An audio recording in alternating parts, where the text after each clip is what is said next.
Welcome to the lecture of functional analysis. आज basically हम convergence, Cauchy sequence और किसी भी मैट्रिक्स स्पेस की कंप्लीटनेस को डिस्कस करेंगे। So let's start. हमारी इस लेक्चर की जो ओवरऑल आउटलाइन होगी, सबसे पहले हम देखेंगे कि हमारे पास किसी भी मैट्रिक्स स्पेस के अंदर किसी भी सीक्वेंस की कन्वर्जेंस का क्या मतलब है।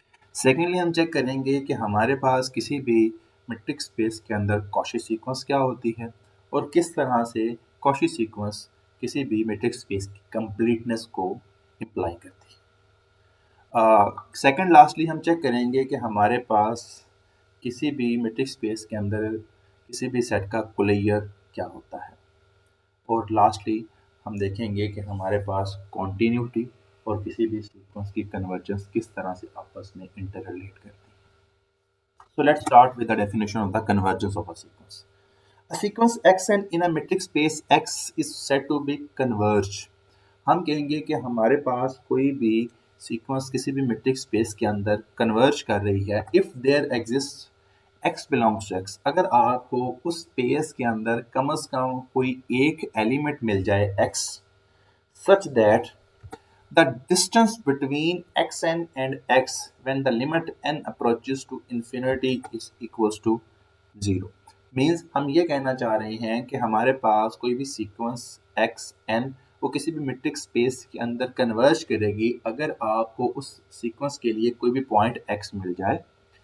वो पॉइंट इस तरह का हो कि उस सीक्वेंस के पॉइंट्स एक्स एन और वो जो आपको पॉइंट मिला है एक्स, उन दोनों के दरमियान जो डिस्टेंस है उस डिस्टेंस की जो लिमिट है वो ज़ीरो को अप्रोच करे। अब इसका मतलब है हम ये कहना चाह रहे हैं कि हमारे पास ये कोई भी सीक्वेंस है वो किसी भी पॉइंट x को कन्वर्ज करेगी अगर हमारे पास जैसे जैसे सीक्वेंस की टर्म्स आगे प्रोसीड कर रही हैं वैसे वैसे सीक्वेंस की टर्म्स के दरमियान और ये जो पॉइंट आपको मिला है x, सीक्वेंस की टर्म और x के दरमियान जो डिस्टेंस है, अगर आपका वो जो डिस्टेंस है वो जीरो को अप्रोच करे then we will say that कि जो सीक्वेंस है इस पॉइंट x को कन्वर्ज करती है।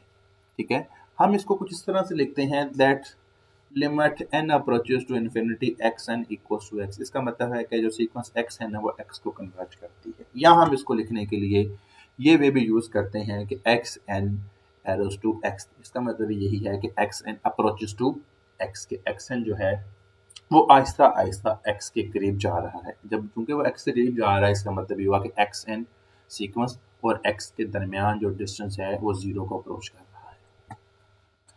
अब अगर हमारे पास ऐसा कोई भी पॉइंट x एग्जिस्ट करता है किसी भी सीक्वेंस के लिए तो वो जो पॉइंट होगा this point x is called the limit of that sequence x N.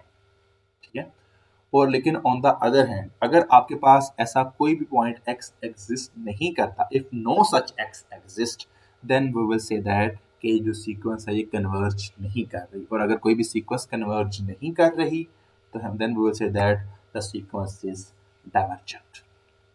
Next हम देखते हैं कि हमारे पास बेसिकली इसकी विजुअलाइजेशन क्या है। कैसे हम कहते हैं कि कोई भी सीक्वेंस एक्स एन जो है वो एक्स को कन्वर्ज करती है। This is basically the epsilon definition. इसको हम एप्सिलॉन डेफिनेशन भी कहते हैं। ये भी बेसिकली हमारे पास किसी भी सीक्वेंस की कन्वर्जेंस को शो करती है किसी भी पॉइंट एक्स को।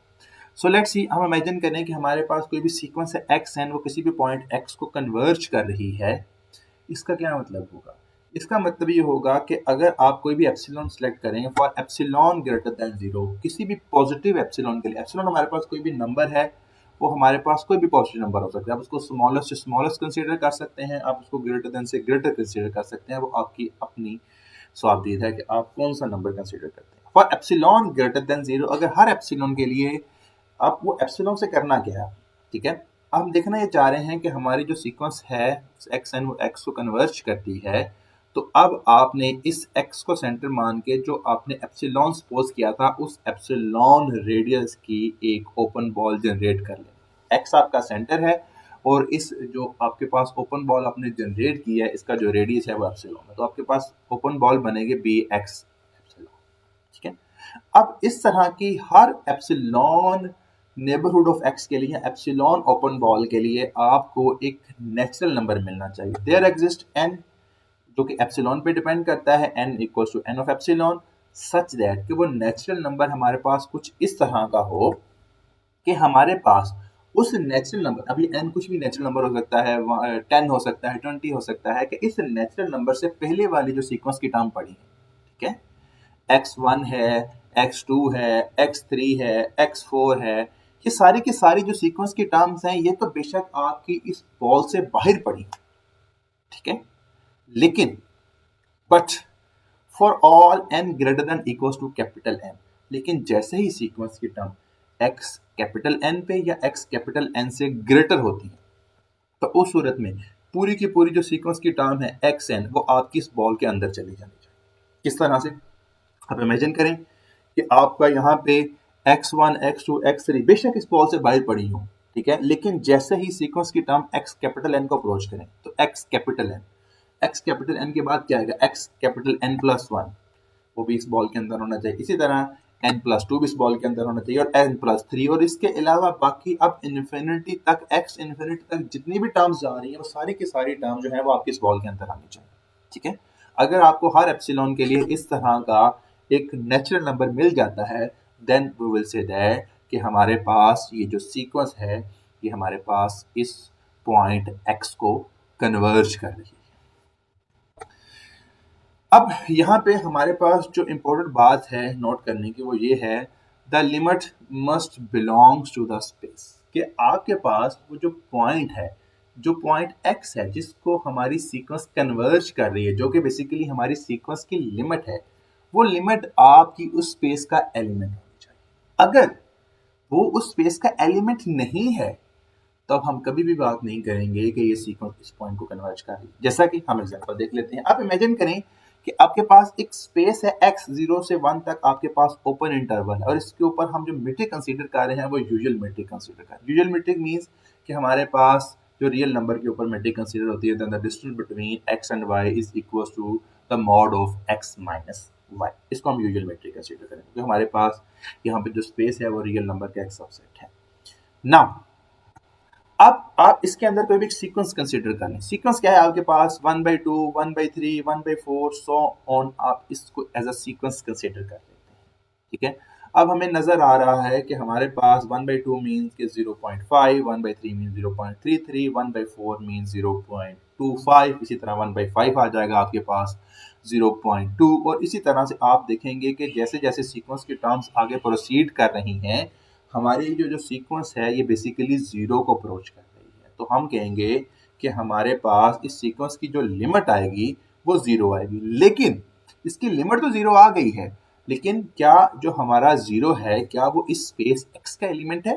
वो तो जीरो तो स्पेस x के अंदर इंक्लूड ही नहीं है। Then we will say that the sequence does not converge in x। ये सीक्वेंस रियल नंबर के अंदर कन्वर्ज कर रहा है, लेकिन हमने जो यहाँ पे जो स्पेस कंसीडर की है, इस स्पेस के अंदर ये जो सीक्वेंस है ये कन्वर्ज नहीं कर रहा।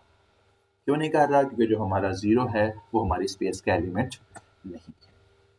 नेक्स्ट हमारे पास डेफिनेशन है बाउंडेड सेट की, ठीक है। अब इमेजिन करें कि आपके पास कोई भी एक स्पेस है x, आप उसके अंदर से कोई सा भी एक नॉन एम्प्टी सेट कंसीडर करते हैं, ठीक है। A non-empty set M which is subset of X is bounded। हम उसको bounded कहेंगे if its diameter। diameter क्या होता है कि आप स्पेस के अंदर से कोई भी सेट कंसीडर कर लें, उस सेट के आप हर दो एलिमेंट्स के दरमियान डिस्टेंस फाइंड आउट करें, ठीक है। वो डिस्टेंस कैसे फाइंड आउट करना है? डिस्टेंस का फार्मूला स्पेस पे डिपेंड करता है, जो स्पेस के अंदर मेट्रिक आपने डिफाइन किया उसी मेट्रिक को यूज करते हुए हम डिस्टेंस फाइंड आउट करेंगे। अब आप उनमें से हर दो पॉइंट के दरमियान, उसके अंदर इनफाइनाइट मेनी पॉइंट्स है, तो हर दो दो जितने भी पेयर्स बना सकते हैं, हर दो पेयर के दरमियान आप डिस्टेंस फाइंड आउट करें। उन डिस्टेंस में जो सबसे ग्रेटर डिस्टेंस है, जो सबसे ग्रेटेस्ट डिस्टेंस है, वो बेसिकली आपके पास उस सेट का डायमीटर होगा। तो इसको हम डेल्टा एम से डिनोट करेंगे। Delta m is basically equal to supremum when x y belongs to m, the distance between x and y. जैसा कि हमारे पास हम m के सेट के अंदर से दो दो एलिमेंट्स के पेयर बनाएंगे, उनका डिस्टेंस फाइंड आउट करेंगे, उन डिस्टेंस में जो सबसे सुप्रीमम होगा, सबसे ग्रेटेस्ट डिस्टेंस होगा, वही बेसिकली हमारे पास उसका डायमीटर होगा। अब कोई भी सेट जिसका इस तरह का डायमीटर अगर वो हमारे पास फाइनाइट हो, तो हम कहेंगे कि हमारे पास ये जो सेट है ये बेसिकली एक बाउंडेड सेट है। आप इसको इस तरह इमेजिन करें कि आपके पास आप स्पेस है, स्पेस के अंदर आप कोई भी इस तरह का सेट कंसीडर करते हैं, ठीक है, और आप इसके जो मैक्सिमम पॉइंट्स के कॉर्नर पे होंगे ना पॉइंट्स, आप इनसे मैक्सिमम कॉर्नर पॉइंट पे जो डिस्टेंस फाइंड आउट करते हैं, ये जो डिस्टेंस होगा, ये सेट्स के एलिमेंट्स का मैक्सिमम डिस्टेंस होगा, ये बेसिकली इसका डायमीटर होगा। अब अगर इसका जो डायमीटर है वही फाइनाइट आ जाए, then we will say that कि ये जो सेट है ये बेसिकली हमारे पास एक बाउंडेड सेट है। अब नेक्स्ट हमारे पास है कि बाउंडेड सेट की तो हमने डेफिनेशन कर ली। अब नेक्स्ट क्या है, बाउंडेड सीक्वेंस क्या होती है? A sequence Xn is in a space X is a bounded sequence। कोई भी सीक्वेंस किसी भी स्पेस के अंदर बाउंडेड होगी अगर उस सीक्वेंस की जो रिजल्टिंग एलिमेंट्स आ रहे हैं, वो जो रिजल्टिंग एलिमेंट का सेट बन रहा है, वो एक बाउंडेड सेट है। If the corresponding point set is a bounded set of X। For example, इसकी हम एग्जाम्पल यहां से भी देख सकते हैं, जैसे हमने लास्ट में देखा था कि आप ये वाली स्पेस कंसीडर करें, आप ये वाली सीक्वेंस कंसीडर करें XN, ठीक है, और स्पेस आपके पास यहाँ पे X नहीं है, सेट ऑफ रियल नंबर है। तो अब देखें कि जो पूरी की पूरी सीक्वेंस है ये 1/2 और 0 के इन बिटवीन लाई करेगी। यहाँ आप कह सकते हैं कि हमारे पास 1 और 0 के इन बिटवीन लाई करेगी, तो इट मीन्स कि हमारे पास ये जो सीक्वेंस का सेट आ रहा है, जो कॉरस्पॉन्डिंग पॉइंट का सेट आ रहा है, वो एक बाउंडेड सेट है, क्योंकि 0 और 1 के दरमियान बाउंड है ना उसकी। तो it means we will say that कि ये जो सीक्वेंस है ये हमारे पास एक बाउंडेड सीक्वेंस है। तो इस तरह से हम बाउंडेड सीक्वेंस की डेफिनेशन को कंसीडर कर सकते हैं।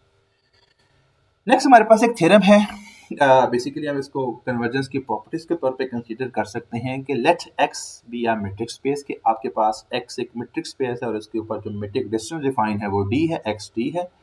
देन हमारे पास कुछ स्टेटमेंट जो है वो फुलफिल हो। The first one, a convergence sequence X in X is bounded and it's limit is unique, कि हमारे पास अगर कोई भी मैट्रिक स्पेस है, उस मैट्रिक स्पेस के अंदर बनने वाली हर जो कन्वर्जेंट सीक्वेंस है वो बाउंडेड भी होगी।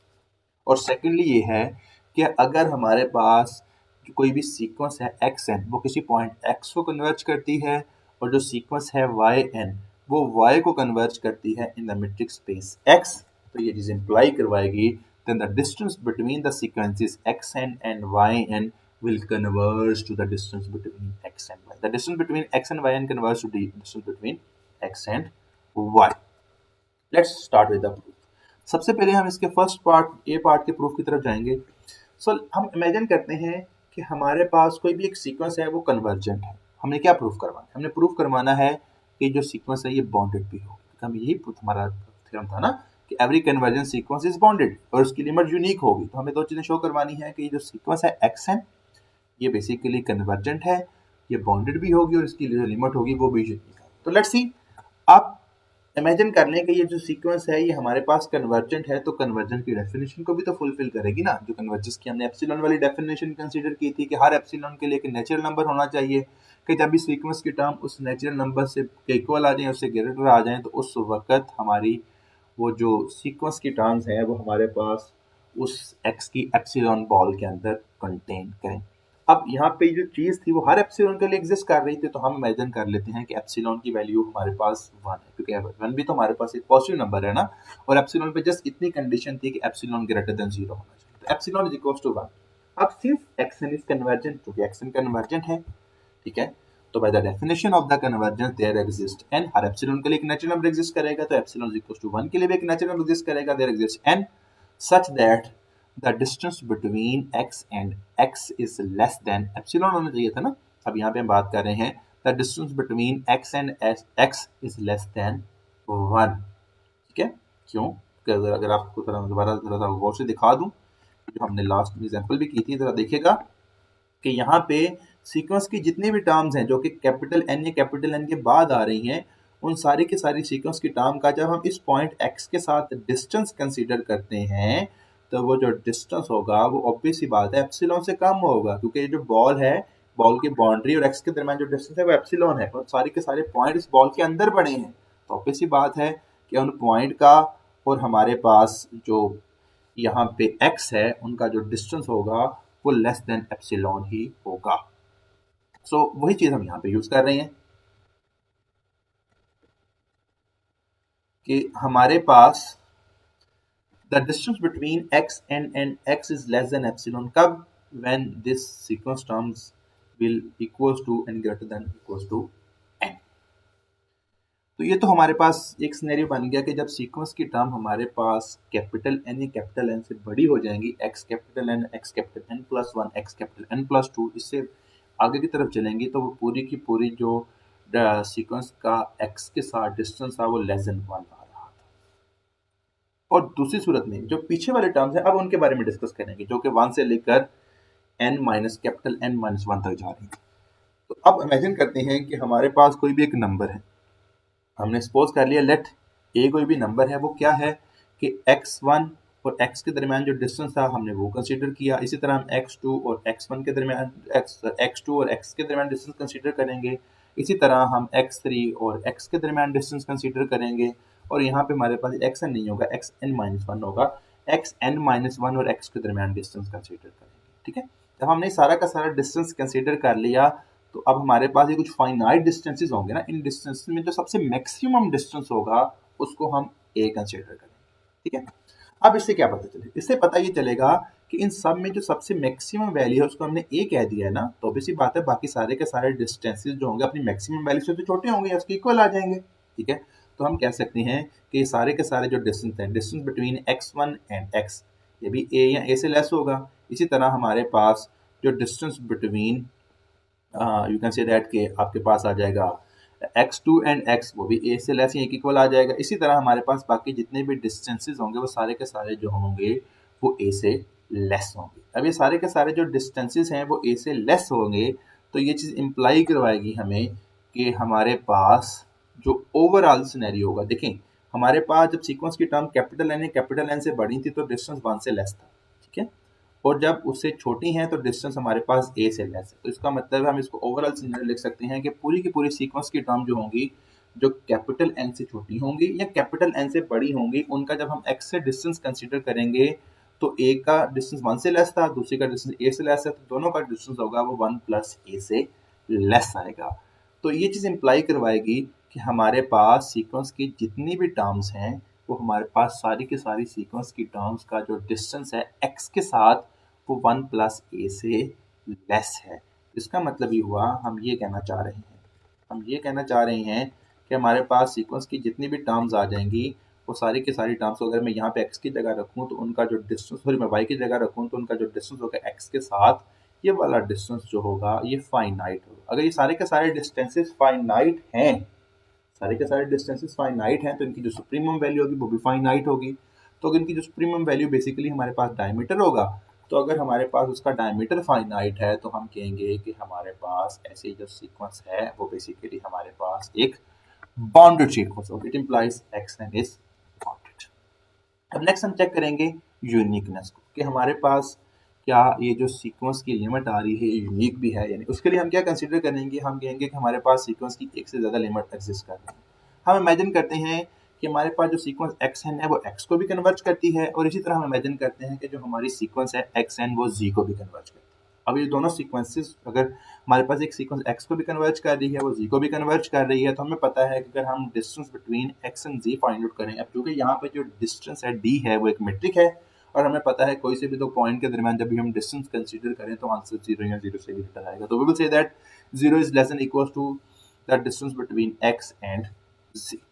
इससे में अगर मैं यहाँ पे ट्रायंगल प्रॉपर्टी यूज करूँ तो हम अगर के दरमियान x एंड पॉइंट को एड अप कर दें तो हमारे पास बन जाएगा the distance between x and z is less than equal to distance between x and plus the distance between x and z।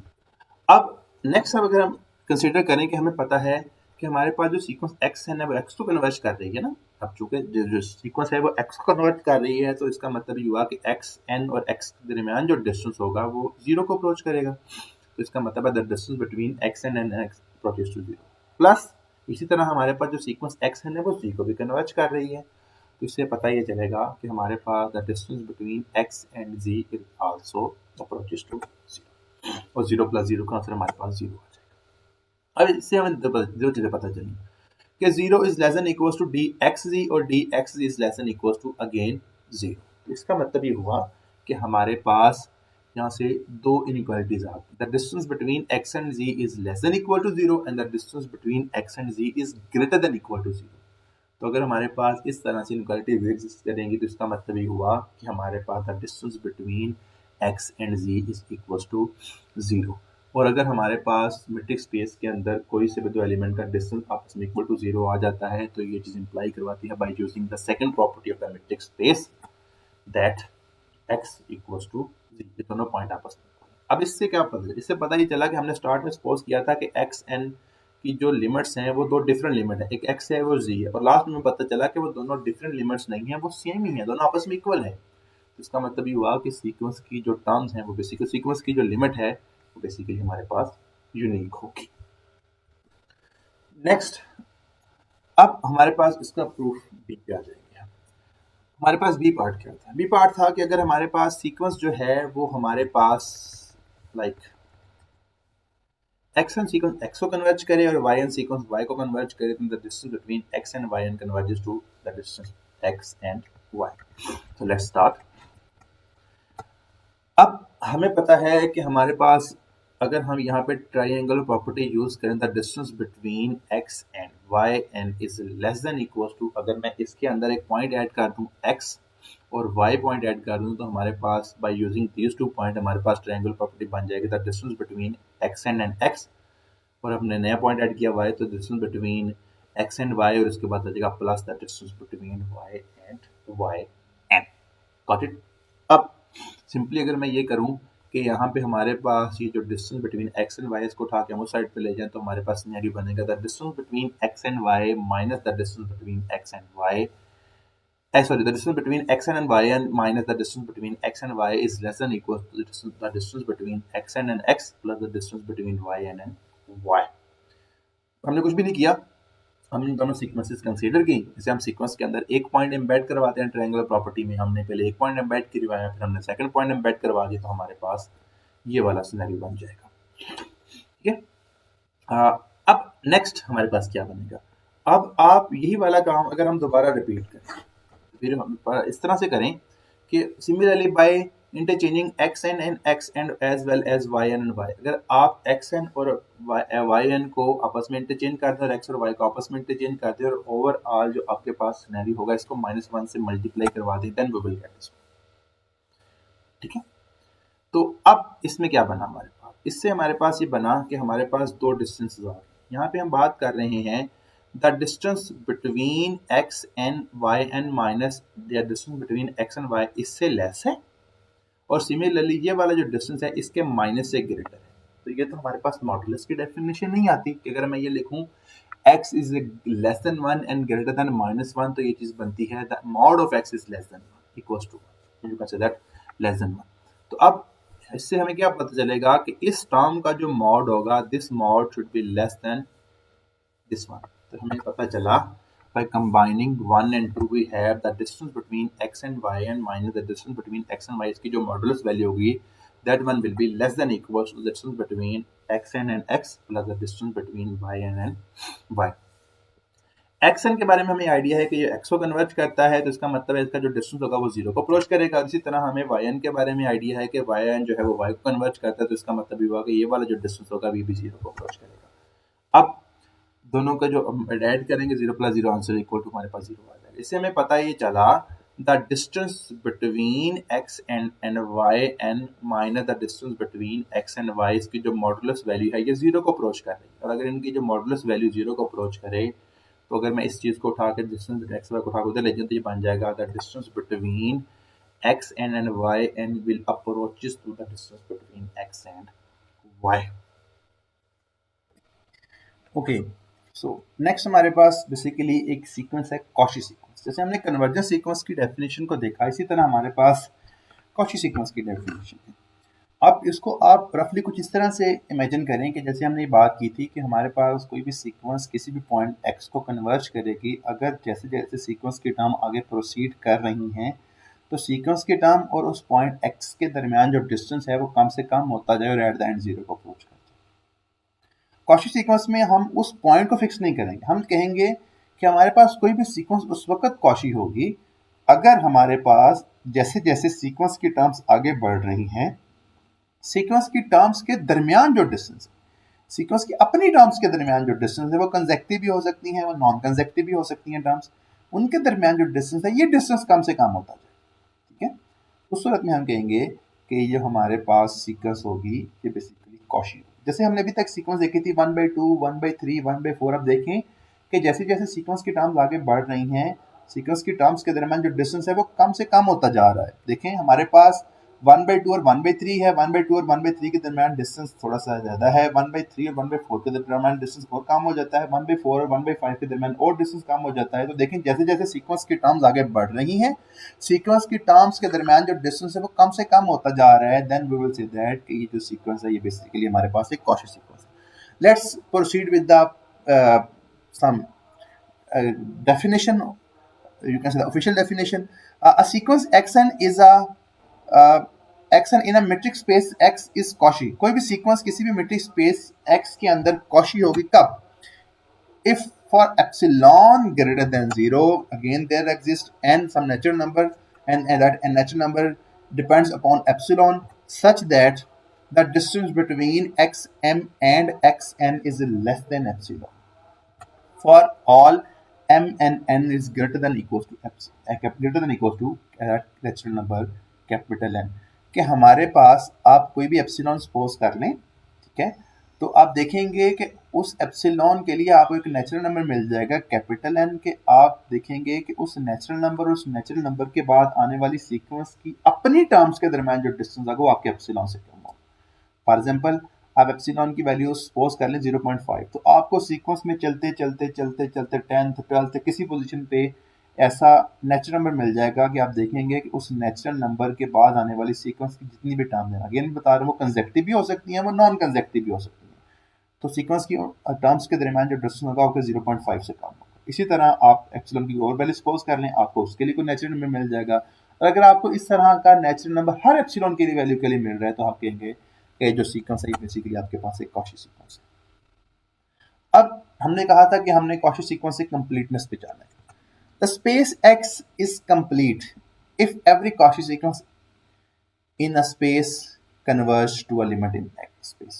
Means हम ये कहना चाह रहे हैं कि हमारे पास कोई भी सीक्वेंस हमारे पास या कोई भी स्पेस हमारे पास कंप्लीट होगी अगर उस स्पेस के अंदर बनने वाली हर कॉशी सीक्वेंस उसी स्पेस के अंदर किसी पॉइंट को कन्वर्ज करे।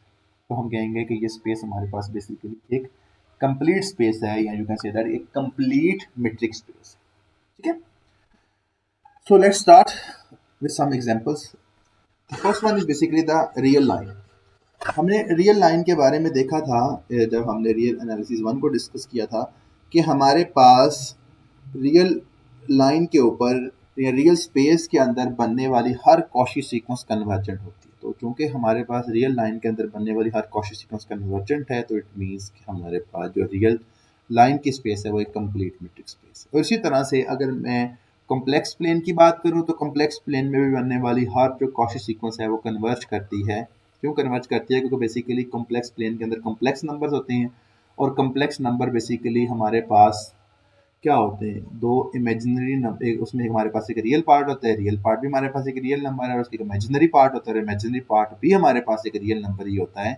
तो हम ये कहेंगे कि हमारे पास चूँकि रियल नंबर की सीक्वेंसेस में रियल नंबर में बनने वाली हर कॉशी सीक्वेंस कन्वर्ज करती है, तो जो कॉम्प्लेक्स नंबर है उसमें भी at the end real sequences ही होंगी। तो इसका मतलब ये हुआ कि वहाँ पर भी बनने वाली हर कॉशी सीक्वेंस कन्वर्ज करेगी। नेक्स्ट हमारे पास है every convergent sequence in a metric space is a Cauchy.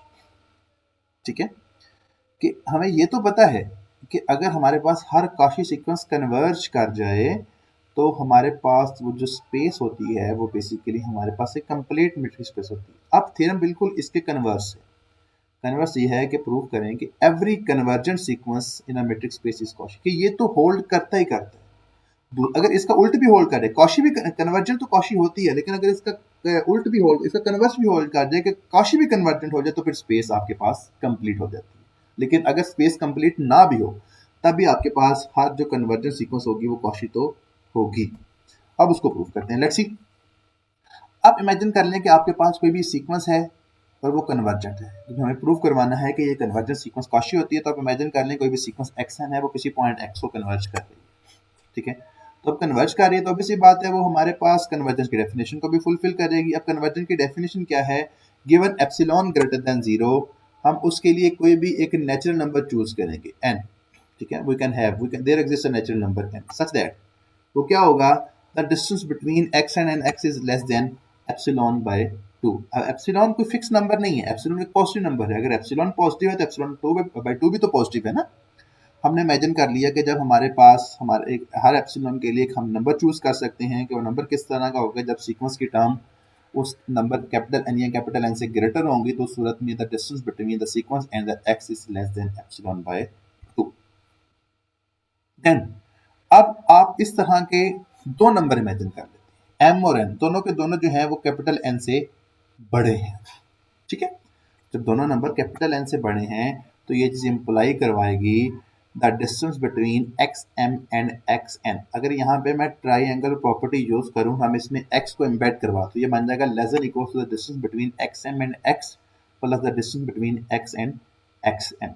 अब देखिएगा हमने कहा था कि जब हमारे पास सीक्वेंस की टर्म्स कैपिटल एन या कैपिटल एन से बड़ी होंगी तो सीक्वेंस की टर्म और x के दरमियान जो डिस्टेंस होगा वो एप्सिलॉन बाय 2 से लेस होगा।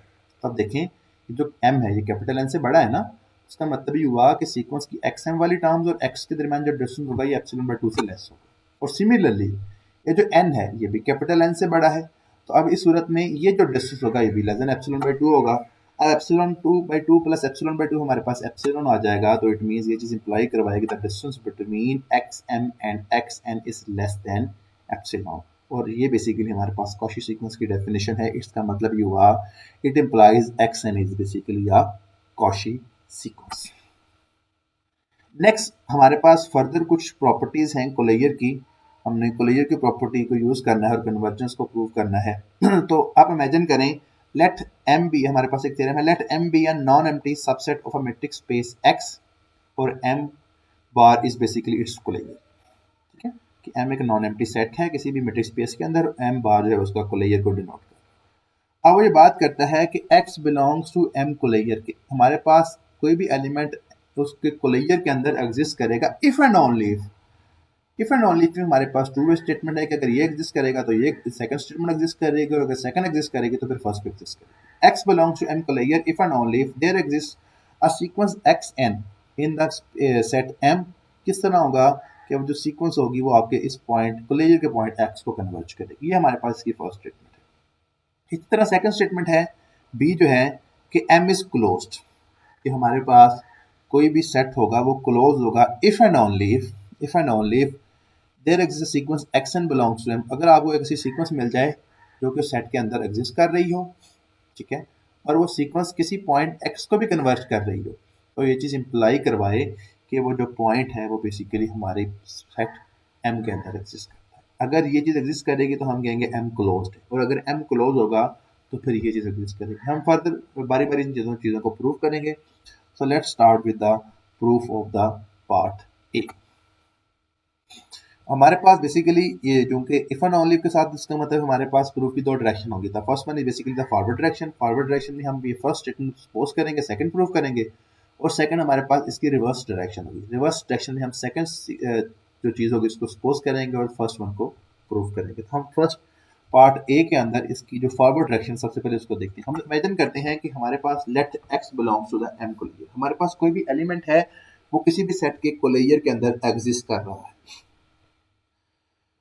अब अगर वो एम कोलेयर के अंदर एग्जिस्ट कर रहा है तो एम कोलेयर बेसिकली क्या होता है, ये आपने टोपोलॉजी के अंदर पढ़ा होगा। किसी भी सेट का कोलेयर बेसिकली हमारे पास वो सेट होता है और उसके लिमिट पॉइंट्स होते हैं। तो दो कंडीशंस होंगी कि या तो हमारे पास जो एक्स होगा वो एम के अंदर एग्जिस्ट करेगा या वो एम का लिमिट पॉइंट होगा। अब सबसे पहले इमेजिन कर लेते हैं कि x बिलोंग्स टू m। अगर x m के अंदर है, हमें प्रूफ क्या करना था, m के अंदर एक सीक्वेंस होगी जो कि उस x को कन्वर्ट करेगी। तो हम इमेजिन कर सकते हैं कि अगर x m के अंदर है तो वो सीक्वेंस हमारे पास एक कांस्टेंट सीक्वेंस आ जाएगी x x x x, और पूरी की पूरी सीक्वेंस चूंकि x m के अंदर है तो पूरी की पूरी सीक्वेंस x x की सीक्वेंस है वो भी हमारे पास m के अंदर चली जाएगी, और एट द एंड हमें पता है कि कांस्टेंट की सीक्वेंस उसी कांस्टेंट को कन्वर्ट करती है। तो इसका मतलब ये हुआ कि जो सीक्वेंस होगी ये x को ही कन्वर्ट करेगी। लेकिन ऑन द अदर हैंड हमारे पास अगर जो है वो x जो हुआ वो m के अंदर ना हुआ, अगर x m कोलेयर के अंदर तो है लेकिन m के अंदर नहीं है, तो इट मीन्स कि हमारे पास जो x है वो m का कोई एक लिमिट पॉइंट है। अगर एक्स एम का लिमिट पॉइंट है, या इसको हम पॉइंट ऑफ कम्युलेशन भी कह सकते हैं, तो इससे क्या पता चलेगा? इससे पता चलेगा कि हमारे पास for each n is equal to 1 to n, इसका मतलब ये हुआ लिमिट पॉइंट की डेफिनेशन। लिमिट पॉइंट की डेफिनेशन होती है कि हमारे पास कोई भी पॉइंट, हमारे पास किसी भी सेट का लिमिट पॉइंट होता है अगर हम उस पॉइंट को सेंटर मान के किसी भी रेडियस की ओपन बॉल जनरेट करें और वो जो ओपन बॉल है उस सेट एम के पॉइंट को कंटेन करे, तो हम कहेंगे कि जो एक्स पॉइंट है ये बेसिकली हमारे पास उस सेट एम का लिमिट पॉइंट। मैं दोबारा रिपीट करता हूँ, हम कहेंगे कि कोई भी पॉइंट एक्स जो है वो किसी भी सेट एम का लिमिट पॉइंट है अगर आप उस एक्स को सेंटर मान के किसी भी रेडियस की, किसी भी आर्बिट्रेरी रेडियस की ओपन बॉल जनरेट करें, और वो जो ओपन बॉल है वो एक्स को तो कंटेन करेगी लेकिन साथ में वो हमारे पास उस सेट एम के कुछ पॉइंट को भी कंटेन करे, कम से कम एक पॉइंट को तो जरूर कंटेन करे। तो इस सूरत में हम कहेंगे कि हमारे पास जो एक्स है वो सेट एम का लिमिट पॉइंट है। अब वही चीज़ मैं यहाँ पे कंसिडर करता हूँ कि हमारे पास, क्योंकि ये बात हर रेडियस की ओपन बॉल के लिए हो रही है, तो अगर मैं वो जो रेडियस है वो 1/n ही ले लूँ, तो जैसे जैसे रेडियस चेंज होगा, जैसे जैसे मैं n की वैल्यू चेंज करूंगा रेडियस भी चेंज होगा ना। फॉर एग्जाम्पल यहाँ पे मैं n की वैल्यू 1 रखता हूँ तो रेडियस बन जाएगा 1।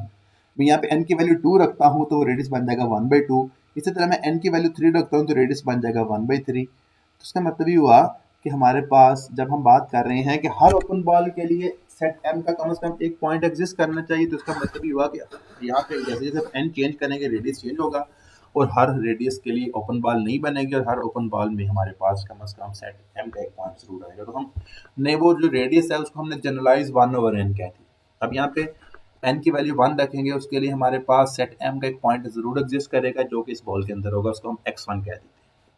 इसी तरह हम n की वैल्यू 2 रखेंगे तो इसके लिए भी हमें सेट m का कोई एक पॉइंट मिलेगा जो कि इस बॉल के अंदर कंटेन करेगा, उसको हम x2 कह देते हैं। इसी तरह n की वैल्यू 3 रखेंगे, उसके लिए भी हमें सेट m का कम से कम एक पॉइंट जरूर मिलेगा जो कि इस बॉल के अंदर कंटेन करेगा, उसको हम x3 कह देते हैं। और जनरलाइज हम कहते हैं कि अगर हमारे पास जो रेडियस है वो 1/n है तो उसके लिए हमें सेट m का एक पॉइंट मिलेगा xn, और वो जो बॉल पॉइंट होगा वो बेसिकली इस बॉल के अंदर कंटेन करेगा।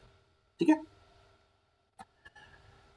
तो अब जरा गौर से देखिएगा कि हमारे पास चूंकि ये जो सीक्वेंस थी वो एक्स को कन्वर्ज करेगी, ठीक है।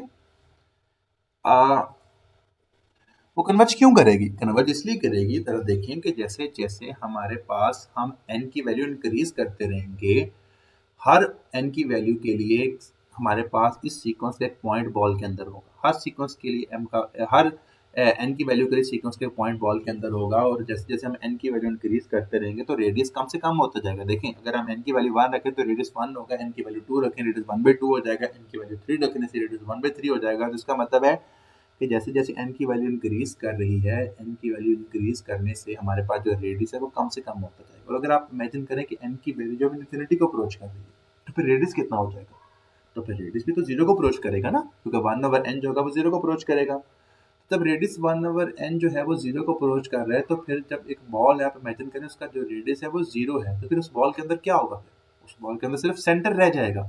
ठीक है, तो इससे ये पता चला कि अगर हर बॉल के अंदर सीक्वेंस का एक पॉइंट है तो वो जो सीक्वेंस के पॉइंट होंगे वो जैसे जैसे रेडियस कम होता जाएगा वो पॉइंट एक्स के करीब आते जाएंगे, और एट द एंड वो पॉइंट एक्स को अप्रोच कर जाएंगे। तो इससे पता ये चला कि जो सीक्वेंस होगी एक्स एन ये बेसिकली एक्स को कन्वर्ज करेगी।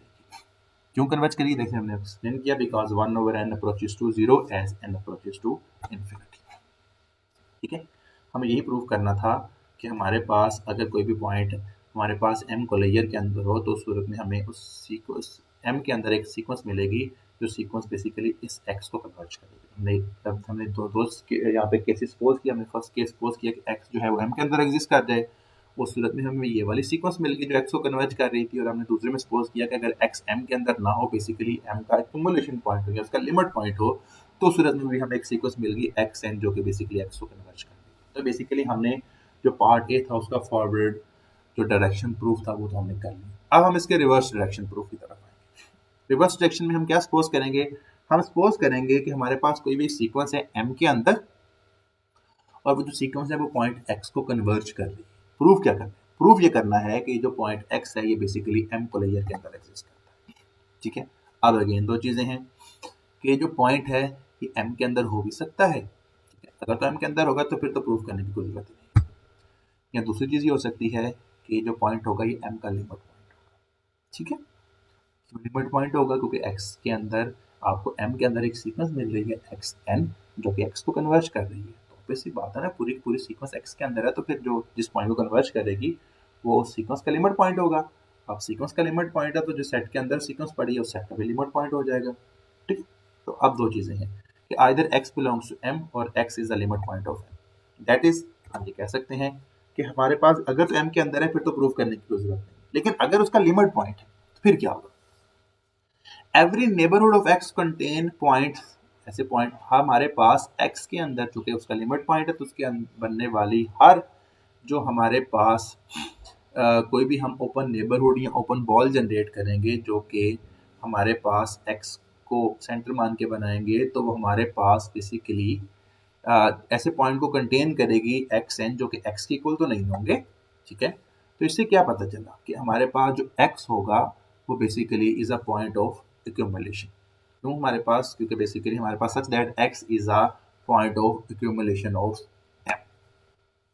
अब दोनों केसेस में फर्स्ट केस क्या था, x जो है वो m के अंदर एग्जिस्ट करेगा। अगर x m के अंदर एग्जिस्ट कर रहा है तो ऑब्वियस सी बात है वो m को लेयर के अंदर तो खुद ही चला जाएगा ना, क्योंकि m को लेयर क्या होता है, m और उसके लिमिट पॉइंट का यूनियन, ठीक है। तो अगर x m के अंदर है तो ऑब्वियस सी बात है m को लेयर के अंदर चला जाएगा। लेकिन अगर दूसरी सूरत में अगर x m के अंदर नहीं है तो फिर x m का लिमिट पॉइंट होगा, और जब x m का लिमिट पॉइंट होगा तो फिर ये चीज़ इम्प्लाई करवाएगी कि हमारे पास अगेन जो x होगा वो m को लेयर के अंदर चला जाएगा, क्योंकि m को लेयर के अंदर m भी कंटेन करता है और m के लिमिट पॉइंट भी कंटेन करते हैं। तो दोनों सूरतों में हमारे पास जो x होगा वो m को लेयर के अंदर कंटेन करेगा, और उससे हमारे पास इस प्रूफ का जो रिवर्स डायरेक्शन थी वो भी हमने प्रूफ कर दी। Next come to the proof of part B.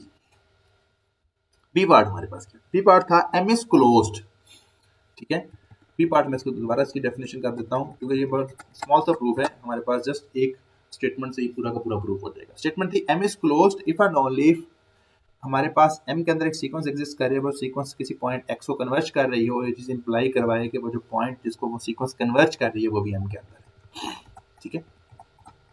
अब हमें पता है कि हमारे पास एक थ्योरम एग्जिस्ट करता है कि m इज क्लोज्ड, कब क्लोज होगा, अगर वो अपने सारे के सारे लिमिट पॉइंट को कंटेन करे। और अगर वो सारे के सारे लिमिट पॉइंट को कंटेन खुद ही कर ले m, तो उसका मतलब है कि हमारे पास m और m को लेयर दोनों आपस में इक्वल आ जाएंगे, क्योंकि m के सारे जो लिमिट पॉइंट है वो बेसिकली m के अंदर ही आ जाएंगे, ठीक है। और m को लेयर के अंदर इजाफी तौर पे क्या होता है, m को लेयर के अंदर m और इजाफी तौर पे उसके लिमिट पॉइंट होते हैं, जो सारे के सारे लिमिट पॉइंट ही m के अंदर चले गए हैं, तो m और m को लेयर दोनों आपस में इक्वल आ जाएंगे। तो अब अगर m और m को लेयर दोनों आपस में इक्वल हैं तो जो पार्ट b होगा वो डायरेक्टली हमारे पास फॉलो हो जाएगा पार्ट ए से। कैसे फॉलो हो जाएगा जरा गौर से देखिए, मैं आपको दोबारा इस पार्ट की डेफिनेशन पे ले, सो इसकी स्टेटमेंट पे ले जाते हैं। हमारे पास गिवन क्या है कि m इज क्लोज्ड, प्रूफ क्या करना है, ये सीक्वेंस है जो कि हमारे पास एक्शन सीक्वेंस है, m के अंदर वो सीक्वेंस x को कन्वर्ज कर रही है, हमें प्रूफ करना है कि वो जो x होगा वो m के अंदर चला जाएगा, ठीक है। अब जरा गौर से देखिएगा, अगर एक्शन सीक्वेंस x को कन्वर्ज कर रही है तो x हमारे पास लिमिट पॉइंट तो होगा ना m का। अब अगर जो x है वो m का लिमिट पॉइंट है और जो m है वो क्लोज्ड है, ठीक है। अब लिमिट पॉइंट है, लिमिट पॉइंट कहाँ होंगे, लिमिट पॉइंट बेसिकली कोलेयर के अंदर होंगे, क्योंकि कोलेयर के अंदर m भी है और m के लिमिट पॉइंट भी हैं। तो अगर एक्स एन जो है वो x को कन्वर्ज कर रहा है तो x उसका लिमिट पॉइंट हो जाएगा, और चूंकि लिमिट पॉइंट है इसलिए m कोलेयर के अंदर चला जाएगा, ये चीज़ हो गई। अब दूसरी तरफ पे हमने सपोज क्या किया, सपोज किया था m क्लोज है, और अगर m क्लोज हो तो जैसे मैंने उस स्टेटमेंट में कहा कि अगर m क्लोज है तो m और m कोलेयर दोनों आपस में इक्वल है। तो यहाँ से ये पता चला कि x जो था वो m कोलेयर के अंदर था, और ये चीज़ बताती है कि m और m कोलेयर दोनों आपस में इक्वल है। तो इसका मतलब है कि अगर m और m कोलेयर आपस में इक्वल है और x m कोलेयर में है तो इट मीन्स x m के अंदर भी होगा। तो इससे हमारे पास जो उसकी फॉरवर्ड डायरेक्शन थी वो प्रूफ हो, ठीक है।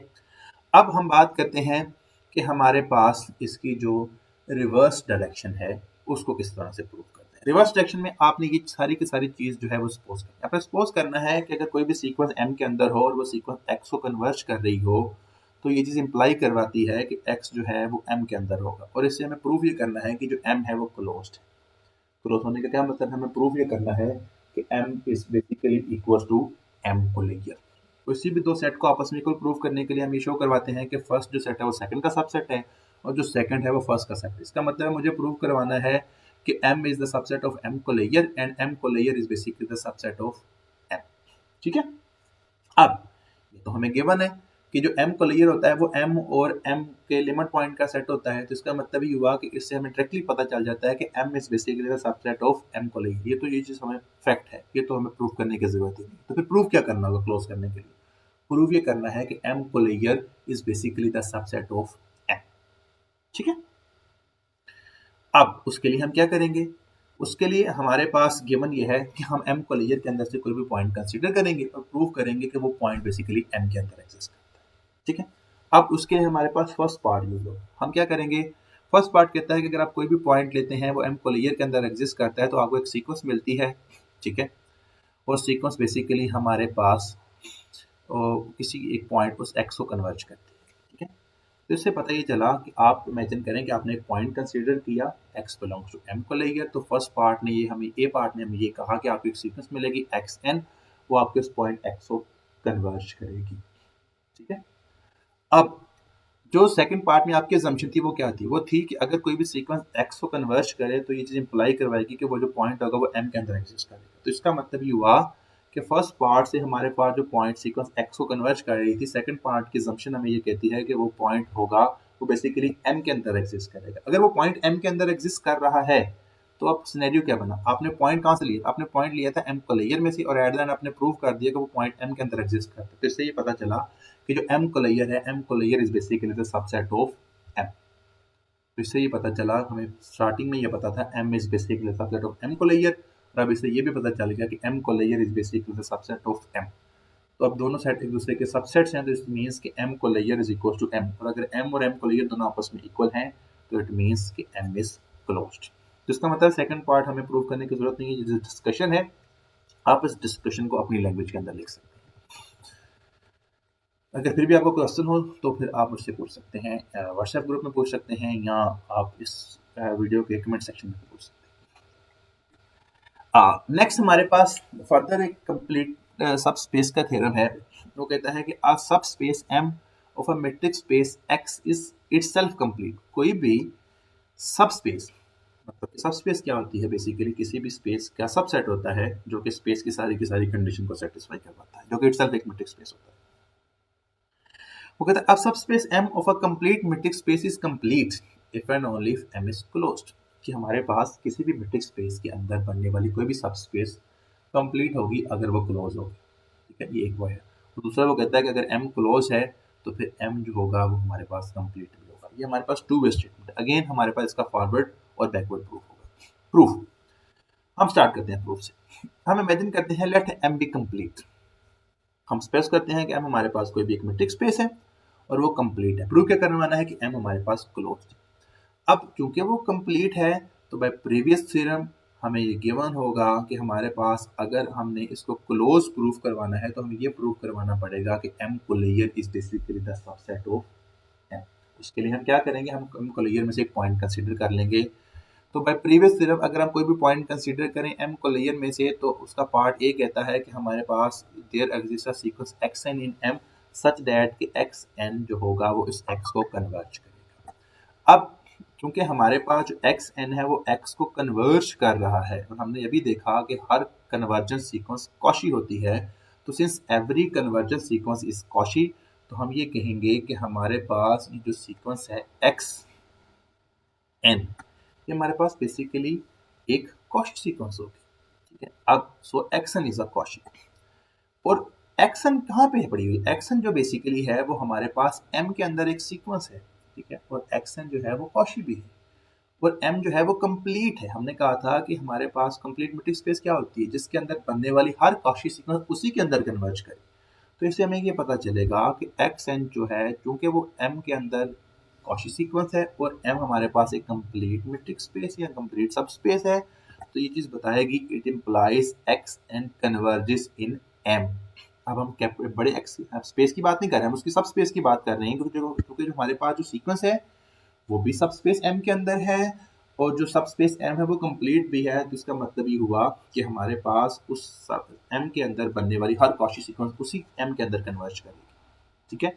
और अगर हमारे पास इससे ये पता चला कि चूंकि हमारे पास जो एक्स एन है वो एम के अंदर ही कन्वर्ज कर रही है, तो एम के अंदर कन्वर्ज करने का मतलब ये है कि ये जो जिस पॉइंट को कन्वर्ज कर रही है वो पॉइंट भी एम के अंदर ही है, और जो जिस पॉइंट को कन्वर्ज कर रही थी ये एक्स को कन्वर्ज कर रही थी। इसका मतलब ये हुआ कि x belongs to that M.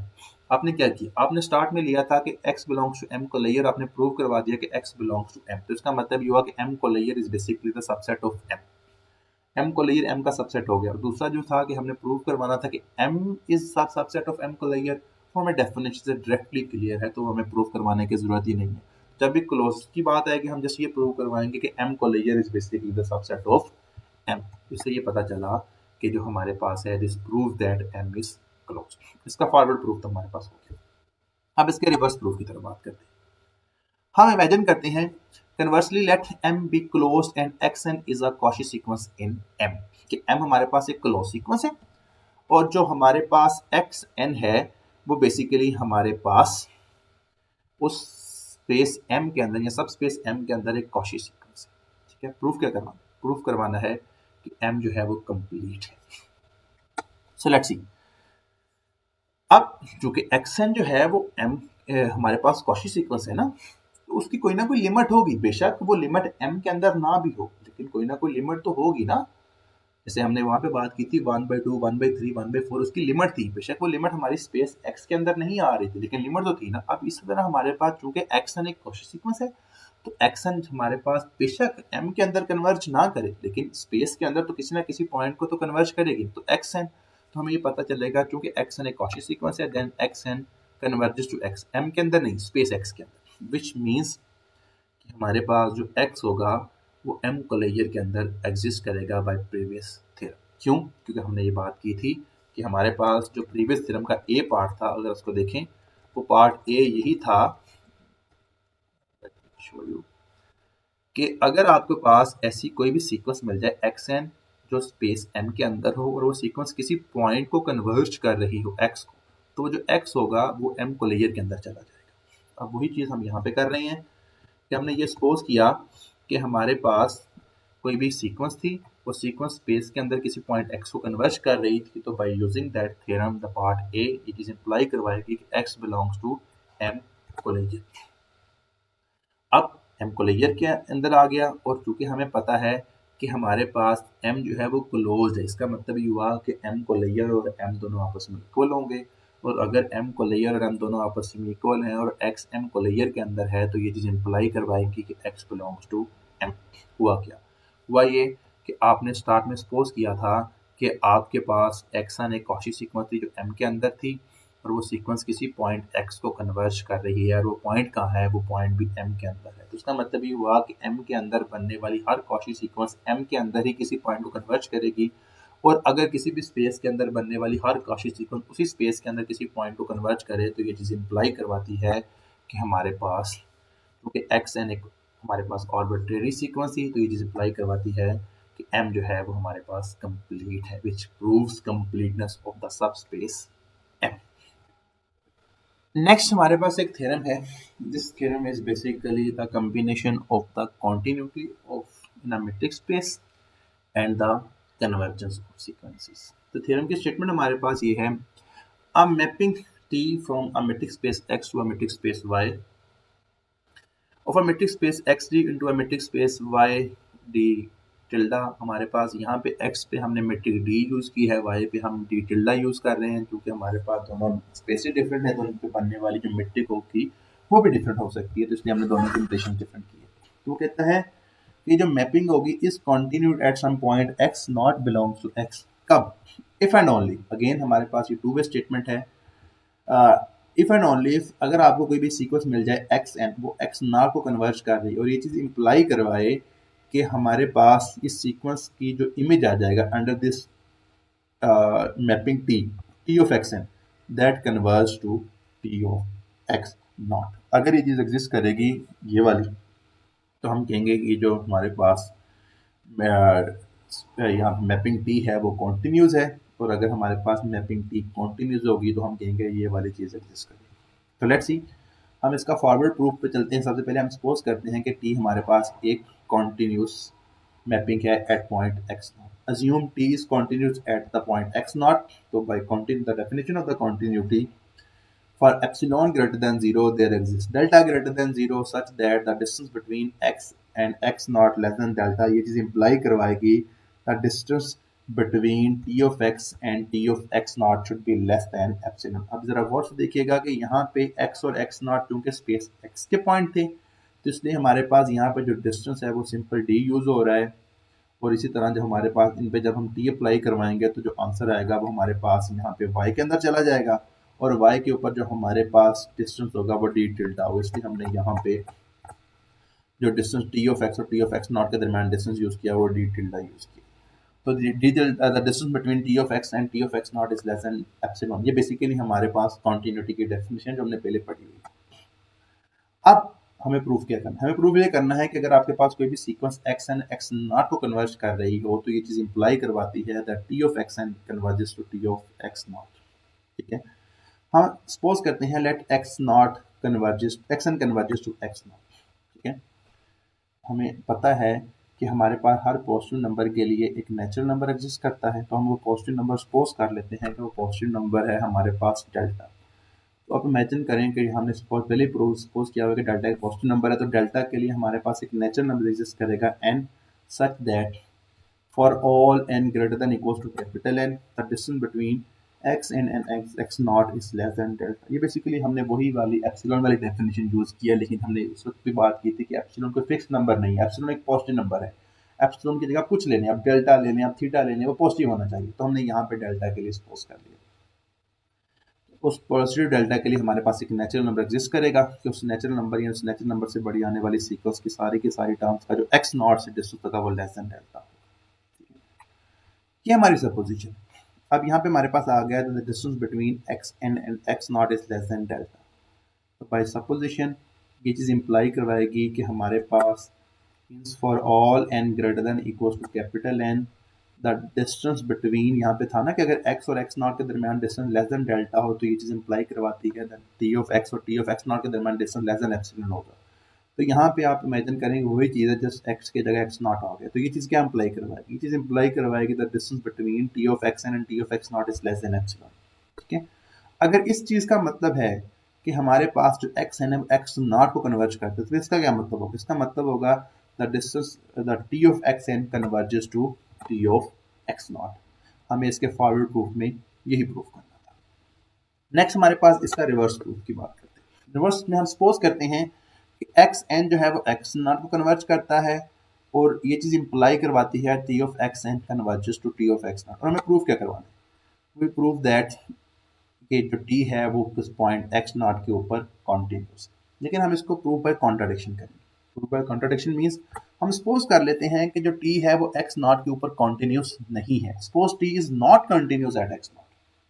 अगर t जो है वो x नॉट के ऊपर कॉन्टिन्यूस नहीं है, ठीक है, तो कॉन्टिन्यूटी की क्या डेफिनेशन थी? For all epsilon there exist delta, कि वो ब्ला ब्ला वो सारी डेफिनेशन फुलफिल हो जाए। अब हमें पता है कि यहाँ पे दो क्वांटिफायर यूज हो रहे हैं, फॉर ऑल यूनिवर्सल क्वांटिफायर और देयर एग्जिस्टेंशियल क्वांटिफायर। और जब हमने कहना है कि ये हमारे पास कॉन्टिन्यूस नहीं है तो इस पूरी की पूरी स्टेटमेंट की नेगेशन हो जाएगी, और नेगेशन में हमें पता है कि जो क्वांटिफायर्स हैं वो आपस में इंटरचेंज होते हैं। यूनिवर्सल क्वांटिफायर एग्जिस्टेंशियल में चेंज होगा, और एग्जिस्टेंशियल क्वांटिफायर यूनिवर्सल में चेंज होगा, और जो हमारे पास नेगेशन होगी वो हमारे पास आगे जो स्टेटमेंट है उस पर शिफ्ट हो जाएगी, जो कि बेसिकली हमारा प्रेडिकेट है। तो हम सपोज करेंगे कि हमारे पास चूंकि जो एक्स है टी है वो एक्स नॉट के ऊपर कॉन्टिन्यूस नहीं है, तो वहाँ पे जब कॉन्टिन्यूस था तो हमारे पास आना था for all epsilon greater than 0। अब यहाँ पे चूंकि कॉन्टिन्यूस नहीं है तो फॉर ऑल की इंडिकेशन होगी there exist epsilon greater than 0 such that for all greater than 0। ठीक है, अब यहाँ पे there exist delta greater than 0 आना था, तो उसके लिए हमारे पास जब उस पर निगेशन लगेगी तो एग्जिस्टेंशियल क्वांटिफायर यूनिवर्सल में चेंज होगा और देयर एग्जिस्ट की जगह आ जाएगा फॉर ऑल। तो इसका मतलब ही हुआ कि हमारे पास एक ऐसा एप्सिलॉन एग्जिस्ट करेगा कि उस एप्सिलॉन के लिए अगर आप for all delta greater than 0 आप कोई भी पॉजिटिव डेल्टा ले आए, जो कि हमारे पास, उसके लिए हमारे पास पॉइंट एग्जिस्ट करेंगे x not equal to x naught with कि हमारे पास हाइपोथेसिस तो फुलफिल होगा कि distance between x and x naught तो लेस देन डेल्टा होगा, but the distance between t of x and t of x naught less than epsilon नहीं होगा, greater than equal to epsilon होगा। ये basically हमारे पास definition है कि अगर हमारे पास कोई भी मैपिंग किसी पॉइंट x नॉट पे कॉन्टिन्यूस ना हो। ये चीज़ को जरा माइंड में रखिएगा। There exist delta for all epsilon, कि हमारे पास एक ऐसा epsilon, sorry there exist epsilon for all delta, हर एप्सिलॉन के लिए, सॉरी किसी एक एप्सिलॉन के लिए हमारे पास कम से कम एक ऐसा एप्सिलॉन एग्जिस्ट करेगा कि आप कोई भी डेल्टा कंसीडर कर लें कि उसके लिए हमारे पास the distance between and x not तो लेस देन डेल्टा होगा, but distance between T of x and T of x not less than epsilon नहीं होगा, वो greater than equal to epsilon होगा। ठीक है, अब ये चीज हर डेल्टा के लिए एग्जिस्ट करती है, तो हम डेल्टा सपोज कर लेते हैं delta is equal to 1/n, और यहाँ पे जो n है वो बेसिकली हमारे पास नेचुरल नंबर है, n is equal to 1 2 3 so on infinity. ठीक है, वो कहता है कि ऐसा एप्सिलॉन एग्जिस्ट करता है कि आप कोई भी डेल्टा ले आए, उस डेल्टा के लिए ये चीज़ तो एग्जिस्ट करेगी, बट ये चीज़ एग्जिस्ट नहीं करेगी, और ये भी हमारी सपोजिशन है, ये भी माइंड में रखिएगा। हम कहते हैं कि हमारे पास there exist x and such that, हमारे पास एक ऐसी सीक्वेंस एग्जिस्ट करती है कि the distance between x n and x not is less than 1/n। क्यों? क्योंकि आप जरा देखें कि हमारे पास, ये हमारी सपोजिशन है कि हमारे पास जैसे जैसे n जो है वो इन्फिनिटी को अप्रोच करेगा, ठीक है, तो इस सूरत में हमारे पास क्या बनेगा कि हमारे पास ये वाली कंडीशन तो हमारी सेटिस्फाई है ना। हमने जैसे यहाँ भी ये किया है, हमने डेल्टा की जगह 1/n रख दिया। ठीक है, तो ये डेफिनेशन बन जाएगी द डिस्टेंस बिटवीन, ठीक है, x n and x not is less than delta.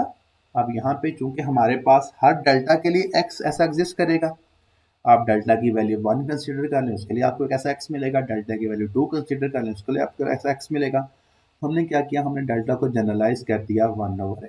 तो डेल्टा को जब हमने जनरलाइज किया 1/n, आप यहाँ पे n की जगह 1 रखेंगे, डेल्टा की वैल्यू 1 आ जाएगी, उसके लिए आपको यहाँ पे एक ऐसा x मिलेगा जो इस कंडीशन को सेटिस्फाई करेगा। इसी तरह आप डेल्टा पे n की जगह 2 रख दें तो डेल्टा बन जाएगा 1/2, उसके लिए आपको एक नया x मिलेगा, उसको आप फॉर एग्जाम्पल x2 कह दें कि आपको ऐसा x2 मिलेगा जो कि x नॉट के इक्वल नहीं होगा और उस कंडीशन को सेटिस्फाई करवाएगा।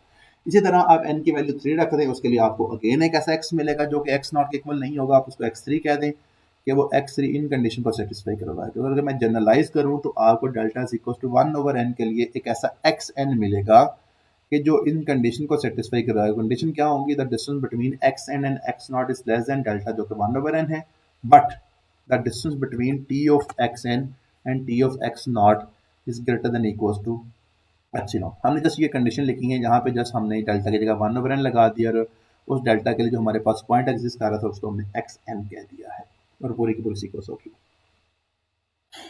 अब जरा गौर से देखिएगा, जैसे जैसे हम इसकी लिमिट कंसीडर करें, यहाँ पे अगर मैं लिमिट कंसीडर करूँ तो ये बनेगा limit n approaches to infinity, और यहाँ पे जब हम इसकी राइट साइड पे limit n approaches to infinity लगाएंगे तो 1/n की जो लिमिट होगी वो 0 आ जाएगी। इसका मतलब ये हुआ the distance between x n and x naught approaches to 0। इसका मतलब ये हुआ कि जब एक्स एन और एक्स नॉट के दरमियान डिस्टेंस 0 को अप्रोच कर रहे हैं तो ये चीज़ इंप्लाई करवाएगी कि हमारे पास जो एक्स एन है वो एक्स नॉट को कन्वर्ज करता है, बट तो लेस देन 1/n था तो इसलिए वो हमारे पास एक्स नॉट को कन्वर्ज कर गया। ये चीज़ क्या इंप्लाई करवाती है, ये चीज़ इंप्लाई करवाती है कि आप कुछ भी कर लें, ठीक है, आप यहाँ पे n को कुछ भी रख लें, n इन्फिनिटी कुछ भी रख लें, तब भी हमेशा आपके पास इनका जो डिस्टेंस है वो एप्सिलॉन से ग्रेटर होगा, मतलब कि कभी भी 0 नहीं होगा। तो अगर हमारे पास इन दोनों के दरमियान डिस्टेंस कभी भी 0 के अप्रोच नहीं करेगा तो इट मीन्स कि हमारे पास ये वाला जो t of x n sequence है वो कभी भी टी ऑफ एक्स नॉट को कन्वर्ज नहीं करेगा। तो इससे पता ये चला कि एक्स एन जो सीक्वेंस है वो तो एक्स नॉट को कन्वर्ज कर रही है, but t of x n जो सीक्वेंस है वो टी ऑफ एक्स नॉट को कन्वर्ज नहीं कर रही। लेकिन हमारी सपोजिशन क्या है, हमने स्टार्ट में ज्यूम ही किया था कि अगर एक्स एन जो है वो एक्स नॉट को कन्वर्ज करे तो ये चीज़ इंप्लाई करवाती है कि टी ऑफ एक्स एन भी टी ऑफ एक्स नॉट को कन्वर्ज करनी चाहिए। लेकिन हमें यहाँ से क्या मिल रहा है, एक ऐसी सीक्वेंस मिल रही है एक्स एन जो है वो एक्स नॉट को तो कन्वर्ज कर रही है, but t of x n जो है वो टी ऑफ एक्स नॉट को कन्वर्ज नहीं कर रही। तो ये तो जो हमने स्टार्ट में सपोज किया था उसकी कॉन्ट्राडिक्शन होगी। ठीक है, अब ये कॉन्ट्राडिक्शन किस चीज़ की है, जो चीज़ हमने खुद से सपोज की, हमने खुद से क्या सपोज किया था, हमने खुद से सपोज किया था कि जो टी है वो एक्स नॉट के ऊपर कॉन्टिन्यूस नहीं है, इस चीज़ की कॉन्ट्राडिक्शन आ गई। तो इससे क्या पता चला, इससे पता ये चला कि टी जो है वो एक्स नॉट पे मस्ट बी कंटिन्यूस होगा, hints T must be continuous at x not, that's it. तो इससे हमारे पास उसका रिवर्स जो डायरेक्शन प्रूफ था वो भी प्रूफ हो गया। That's it for today students. अगर आपका इस लेक्चर में कोई भी क्वेश्चन है तो आप वो क्वेश्चन मुझसे पूछ सकते हैं। आप इस वीडियो के कमेंट्स बॉक्स में पूछ सकते हैं, या अगर आप व्हाट्सएप ग्रुप में मैसेज करना चाहते हो वहाँ पे मैसेज कर सकते हैं। Thank you so much. अल्लाह हाफिज़।